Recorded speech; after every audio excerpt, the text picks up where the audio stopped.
सरकार प्रदेश के पाठ्यक्रम में करने जा रही बड़ा बदलाव। महापुरुषों की जीवनी को किया जाएगा शामिल। वीर सावरकर सहित 50 लोगों की पढ़ाई जाएगी जीवनी।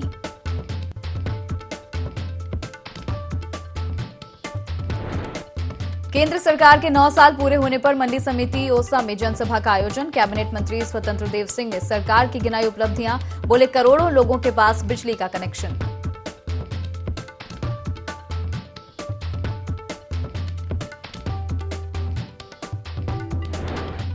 मुरादाबाद में सगे भाइयों ने की भाई की हत्या। हत्या करने के बाद आरोपी पहुंचे थाने। खुद पुलिस को दी हत्या की जानकारी। थाना सिविल लाइन इलाके की घटना।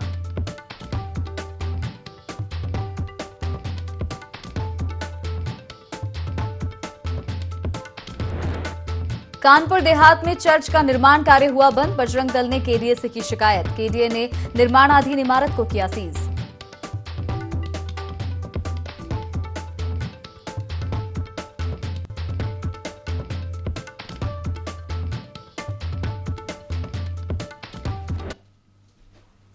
नमस्कार, IND 24 देख रहे हैं आप। मैं हूं आपके साथ हर्षिता सिंह और बुलेटिन की शुरुआत करेंगे तमाम बड़ी खबरों के साथ। बिजनौर में लैब असिस्टेंट ने गोली मारकर आत्महत्या कर ली, जिससे परिवार में कोहराम मच गया। मृतक बिजनौर वर्धमान डिग्री कॉलेज में लैब असिस्टेंट थे। बताया जा रहा है कि मनोज काफी दिनों से डिप्रेशन में चल रहा था। इसके चलते उसने ये कदम उठाया। फिलहाल मौके पर पहुंची पुलिस ने शव को पोस्टमार्टम के लिए भेज दिया है। साथ ही मामले की जांच शुरू कर दी है।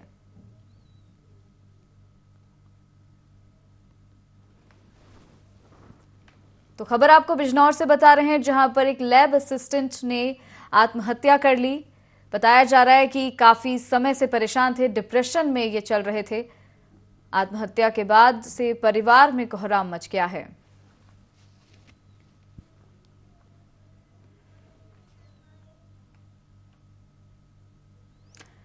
अयोध्या के मोदहा क्रॉसिंग की तरफ से आने वाले राहगीरों के लिए खुशखबरी है। बता दें कि जल्द ही मोदहा रेलवे क्रॉसिंग से होते हुए ओवरब्रिज का निर्माण शुरू होने वाला है। 4 लेन ओवरब्रिज का प्रस्ताव शासन को भेज दिया है। जल्द ही स्वीकृति मिलने के बाद काम भी शुरू हो जाएगा। दरअसल Maudaha railway crossing railway station के पास होने के कारण ज्यादातर बंद रहती है, जिससे उधर से गुजरने वाले राहगीरों को घंटों इंतजार करना पड़ता है और लंबा जाम भी लगता है, जिसके कारण स्थानीय लोग परेशान होते हैं। इस समस्या से निजात दिलाने के लिए सांसद लल्लू सिंह ने 4 लेन ओवरब्रिज का प्रस्ताव शासन को भेजा है।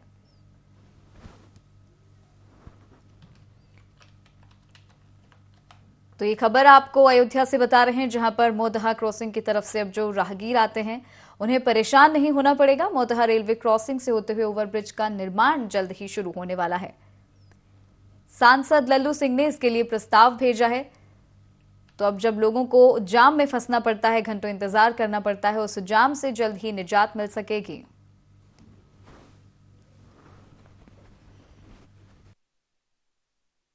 टू लेन पास कराया काम, बाद में हुआ कि 2 लेन जो गिर रहा था वो कचहरी की तरफ गिर रहा था।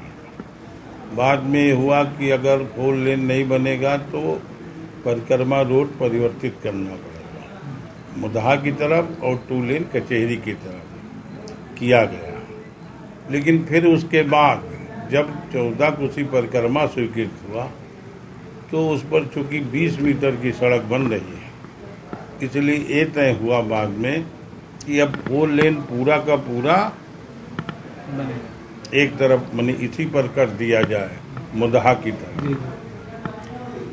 तो अब उसमें वो प्रस्ताव गया है, हो सकता सैंक्शन होकर आ गया हो या आजकल में आ जाएगा, और 15-20 दिन में अगले महीने तक उसका काम प्रारंभ। कौशाम्बी जिले में केंद्र सरकार के 9 साल पूरे होने पर मंडी समिति ओसा में जनसभा का आयोजन किया गया, जिसमें कैबिनेट मंत्री स्वतंत्र देव सिंह और पूर्व डिप्टी सीएम दिनेश चंद्र शर्मा ने सरकार की उपलब्धियां गिनाई। कैबिनेट मंत्री स्वतंत्र देव सिंह ने कहा, पिछले 9 साल में जो करोड़ों लोगों के पास अपना आवास और शौचालय नहीं था, बिजली का कनेक्शन नहीं था, अब सभी करोड़ों लोगों के घरों का बैंक का 0 बैलेंस पर अपना अकाउंट है। यानी बैंक तक वे महिलाएं पहुंची जिन्होंने आज तक बैंक नहीं देखा था। शौचालय आज करोड़ों लोगों के घरों में है। बिजली के कनेक्शन करोड़ों के घरों में है।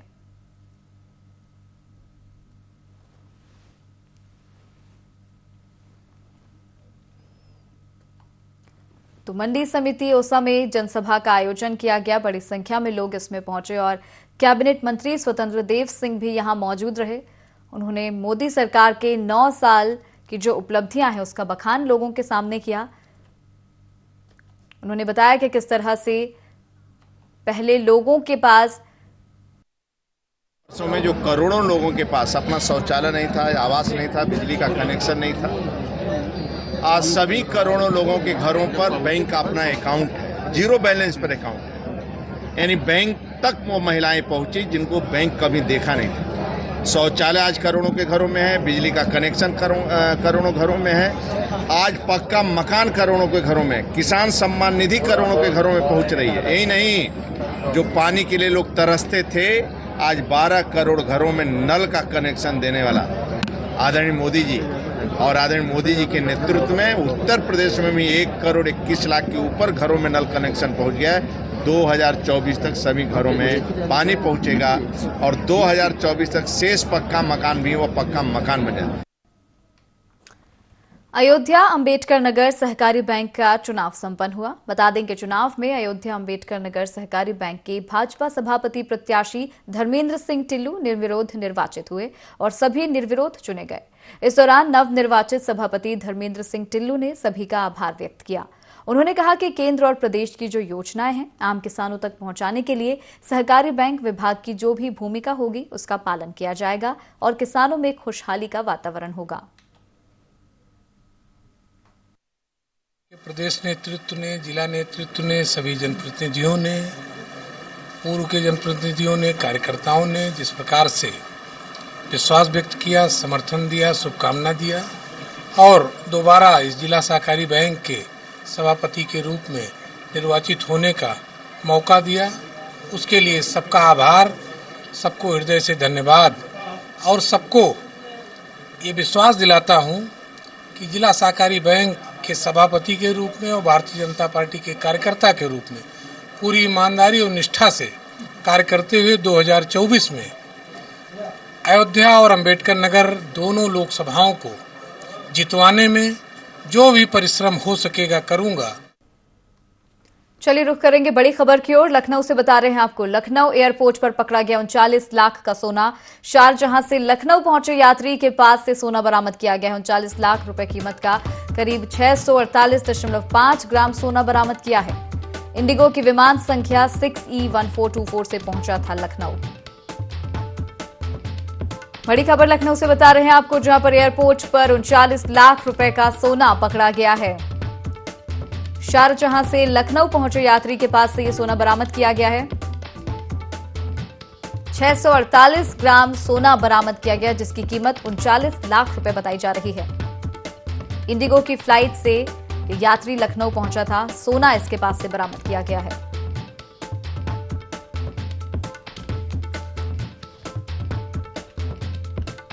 बड़ी खबर लखनऊ से बता रहे हैं आपको, एयरपोर्ट पर 39 लाख का सोना पकड़ा गया है।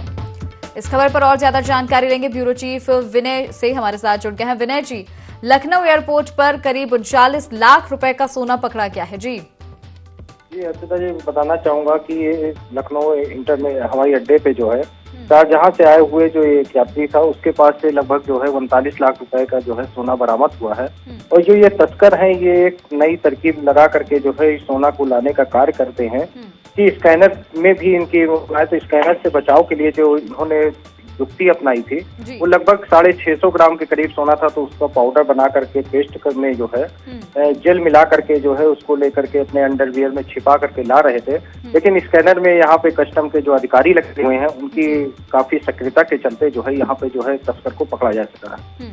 बिल्कुल। तो क्या ये जिस यात्री को पकड़ा गया है ये अकेला ही था, इसके साथ और भी लोग थे?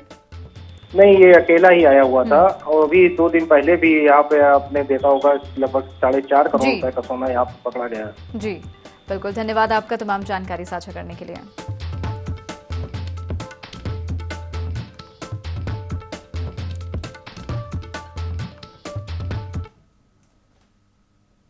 बढ़ेंगे खबरों की ओर। बिजनौर में छेड़छाड़ का विरोध करना महंगा पड़ गया।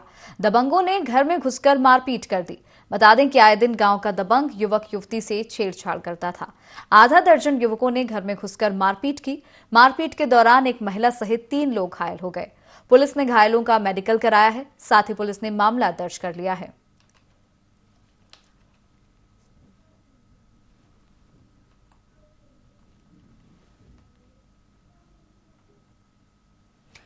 अमेठी में रेलवे ट्रैक पर खून से लथपथ अज्ञात बुजुर्ग का शव मिला। बताया जा रहा है कि ट्रेन की चपेट में आने से बुजुर्ग की दर्दनाक मौत हुई है।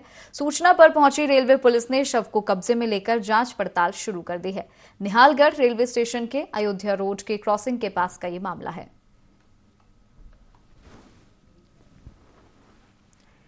तो एक खबर आपको बता रहे हैं, जहां पर ट्रेन की चपेट में आने से एक बुजुर्ग की मौत की आशंका जताई जा रही है। रेलवे ट्रैक पर बुजुर्ग का शव मिला है। खून से लथपथ ये शव रेलवे पुलिस ने बरामद किया है।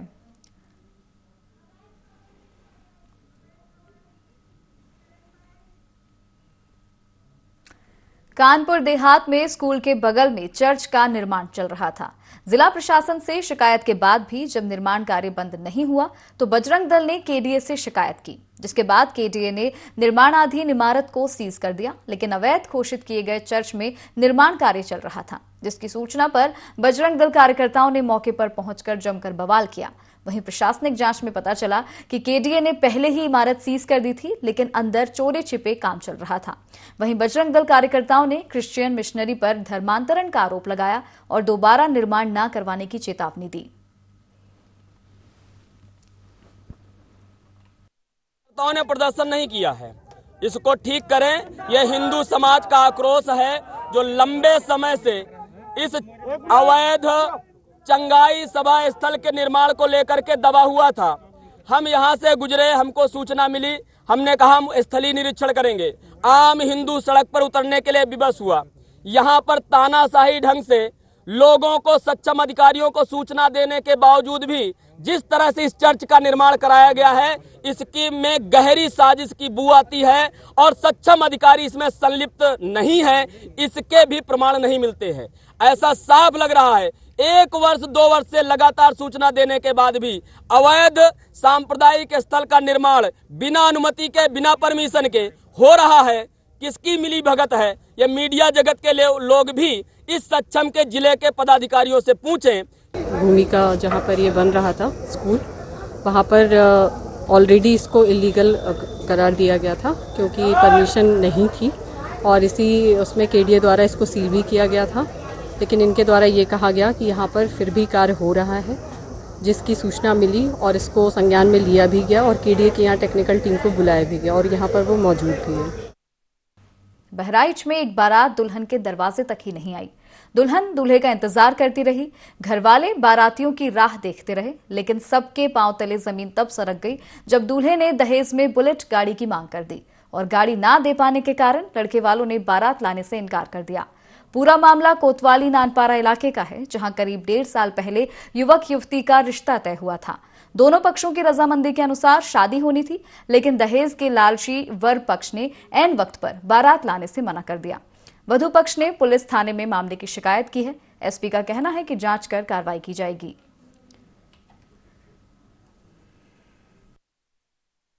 एक साल पहले मंगनी हुई, फिर बाद में 1 महीना पहले तारीख हुई। फिर बारात में अब्बू ने फोन किया कि बारात लेकर आओ, तो कहे कि बारात नहीं लेकर आए, जब के बुलेट नहीं दोगे। हम चाह रहे कि हमारी शादी हो जाए। कार्ड वार्ड जितना सब बढ़ गया, न्योता वाले जितने थे सब आने लगे मेहमान लोग।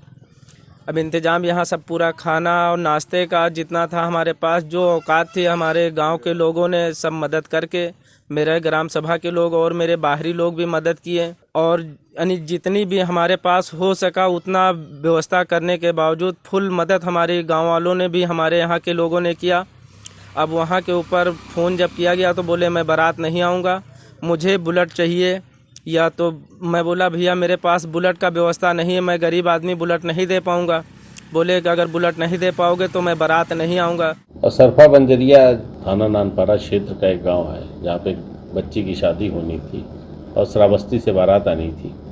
अब उन लोगों ने कतिपय कारणों से बारात वो नहीं लाए और इनकी सारी तैयारी ऐसे धरी की धरी रह गई। इस आशय का एक इरफान सनाफ हिफाजत अली ने एक प्रार्थना पत्र दिया है कि हमारी भतीजी की शादी तय थी और उस बारात लेके नहीं आए। वो सारे प्रकरणों की जांच कराई जा रही है और जो भी उसमें वैधानिक कार्रवाई होगी उसको कराया जाएगा। कुछ दिनों पहले पानी की टंकी पर नियुक्त ऑपरेटर लेखराज की मौत हो गई थी। एसपी सिटी प्रवीण रंजन सिंह का कहना है कि मृतक के बेटे की शिकायत पर मुकदमा दर्ज कर कार्रवाई शुरू की गई थी। जांच में पता चला कि पैसों के लेन देन को लेकर लेखराज की हत्या की गई। फिलहाल पुलिस ने आरोपी को गिरफ्तार कर जेल भेज दिया है। विवेचना के दौरान रिंकू शर्मा और अमन शर्मा का नाम प्रकाश में आया, जिसको हिरासत में लेकर कड़ाई से पूछताछ की गई तो उसने यह स्वीकार किया कि 2.5 लाख रुपया मैंने उधार लिया था लेखराज से। इधर कई दिनों से लेखराज लगातार मुझसे पैसे मांग रहा था, जिसको मारने की योजना मैंने बनाया। योजना के तहत अपनी स्कूटी से उसको बैठा के ले गया मैं। दोनों लोगों ने शराब पिया। उसको अत्यधिक शराब पिलाने के बाद डंडे से उसकी पिटाई किया। पिटाई करने के उपरांत सड़क के किनारे इस तरह से फेंका कि जैसे एक्सीडेंट में उसकी मृत्यु कारित होना प्रदर्शित हो। अभियुक्त की निशानदेही पर स्कूटी और डंडा दोनों बरामद कर लिया गया। माननीय न्यायालय के समक्ष अभियुक्त को प्रस्तुत किया गया। मुरादाबाद में बिजली विभाग की लापरवाही सामने आई है, जहां बंश केबल में आग लग गई। बिलारी नगर के बाजार वाली मस्जिद के पास आग लगी थी, जहां अचानक आग लगने से अफरा तफरी का माहौल बन गया। बता दें कि नगर के ज्यादातर बंश केबल जर्जर हालत में हैं, जिसकी शिकायत लोगों ने कई बार बिजली विभाग के अधिकारियों से की, लेकिन कोई कार्रवाई नहीं हुई।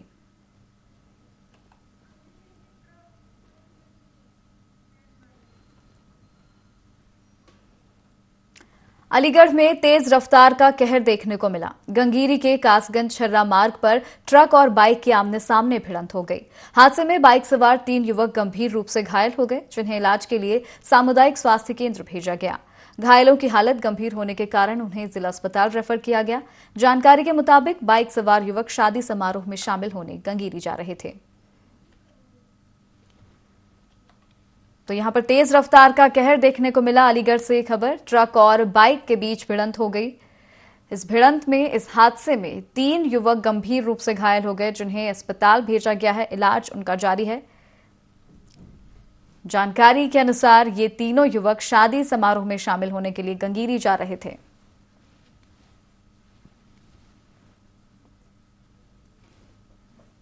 अलीगढ़ से ये तस्वीरें दिखा रहे हैं आपको। ये खबर जहां पर तेज रफ्तार का कहर देखने को मिला है। ट्रक और बाइक की आमने सामने भिड़ंत हो गई। इस हादसे में 3 युवक जो बाइक सवार युवक हैं वो गंभीर रूप से घायल हो गए हैं। जिला अस्पताल उन्हें भेजा गया है। इलाज तीनों का जारी है। शादी समारोह में शामिल होने के लिए जा रहे थे तीनों युवक।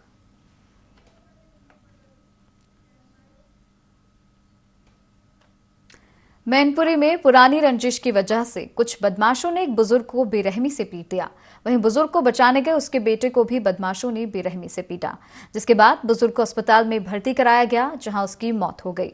मौत के बाद मृतक के बेटे ने थाने में रिपोर्ट दर्ज कराई और जल्द कार्रवाई की मांग की। फिलहाल पुलिस ने मामला दर्ज कर कार्रवाई शुरू कर दी है।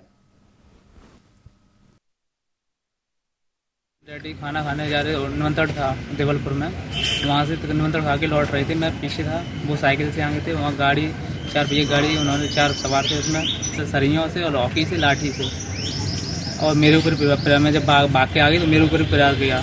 पापा की तो डेथ हो गई थी तुरंत और मुझे भी जान से मारने की कोशिश की।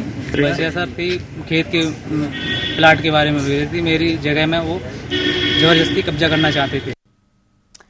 मुरादाबाद में सगे भाइयों ने अपने ही भाई को मौत के घाट उतार दिया। भाई की हत्या करने के बाद आरोपी शादाब ने थाना सिविल लाइन में खुद जाकर हत्या की जानकारी दी। मौके पर पहुंची पुलिस ने शव को कब्जे में लेकर पोस्टमार्टम के लिए भेज दिया। पुलिस के मुताबिक मृतक शाकिर नशा करता था, इसी को लेकर विवाद हुआ था। दोनों अभियुक्त शादाब और साजिद ने थाने में जाकर आत्मसमर्पण कर दिया है।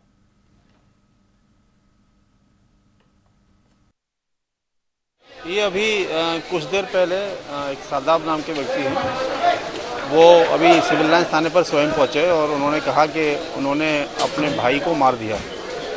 तत्काल पुलिस यहाँ मौके पर पहुंची तो इनका सगा भाई था, जो फाकिर नाम है उसका, वो खून से लथपथ पड़ा हुआ था और उसकी मृत्यु हो चुकी थी। यहाँ से उसकी आवश्यक कार्रवाई के बाद बॉडी को यहाँ से भिजवाया गया है।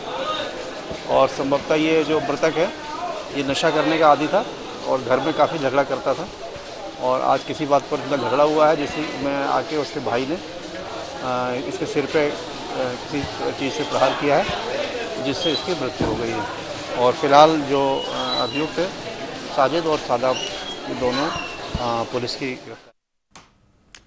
यूपी सरकार प्रदेश के पाठ्यक्रम में बड़ा बदलाव करने जा रही है। सरकार ने पाठ्यक्रम में महापुरुषों की जीवनी को शामिल करने का निर्णय लिया है। यूपी बोर्ड में अब छात्रों को वीर सावरकर समेत 50 महापुरुषों की जीवनी पढ़ाई जाएगी। बीजेपी सरकार ने 2022 के चुनाव के दौरान अपने संकल्प पत्र में इसका वादा किया था। बीजेपी सरकार के इस फैसले के बाद से यूपी में सियासत तेज हो गई है। एक तरफ जहां बीजेपी के पूर्व मंत्री मोहसिन रजा ने वीर सावरकर को यूपी बोर्ड के पाठ्यक्रम में शामिल किए जाने को गौरव की बात कहा है, तो वहीं समाजवादी पार्टी ने बीजेपी पर निशाना साधते हुए कहा कि वीर सावरकर का इतिहास पढ़ाया जाना शर्मनाक है।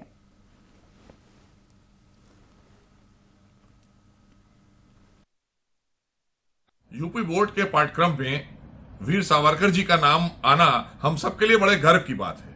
और वहीं विपक्ष को हम देख रहे हैं, समाजवादी पार्टी के प्रवक्ता बात कर रहे थे तो ऐसा लग रहा था कि जैसे लग रहा था कि ये लोग पाठ्यक्रम में अपराधियों के नाम को लाना चाहते हैं, हमारे महापुरुषों के नाम से इनको बड़ी परेशानी है। यही कांग्रेस के प्रवक्ता को भी करते देखा।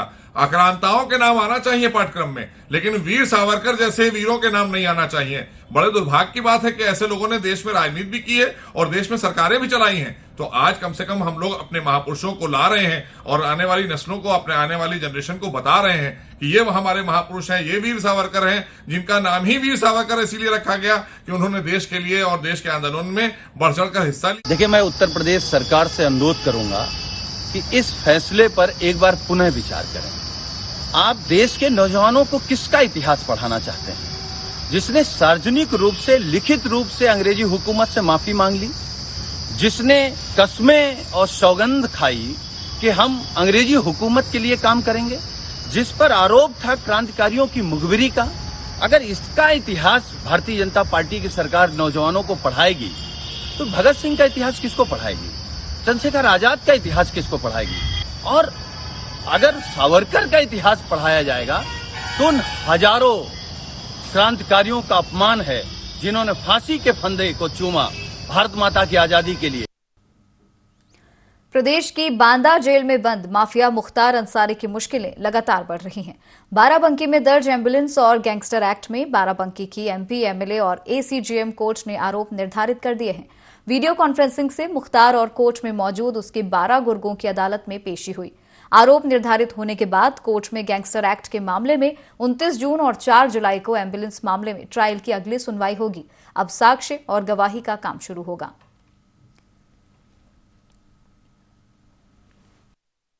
अलकाराय, जिसमें मुख्तार अंसारी साहब भी आरोपी हैं, एसीजेएम 19, एमपी, एमएलए कोर्ट, पीठासीन अधिकारी श्री विपिन यादव कोर्ट में आरोप विचलित किए गए, जिसमें 420, 419, 467, 471, 506 7 क्रिमिनल लॉ अमेंडमेंट एक्ट के आरोप सारे अभियुक्तों के ऊपर लगाए गए।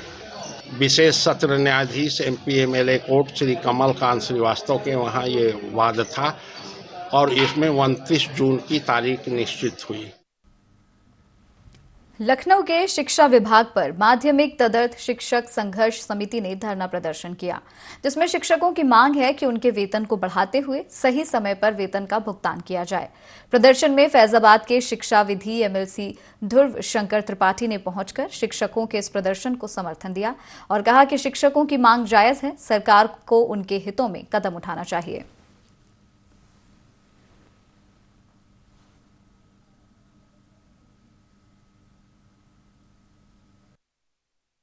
और ये लोग आज तीसरा दिन है आंदोलन पर हैं, याचना पर हैं।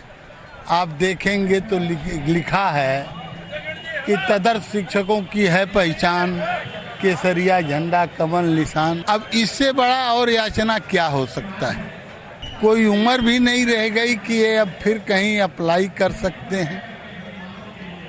मानवीय संवेदनाओं देखा जाए कि कहाँ उपेक्षा की पराकाष्ठा हो रही है। और इसी के साथ इस बुलेटिन में फिलहाल इतना ही। आप देखते रहिए IND 24। नमस्कार।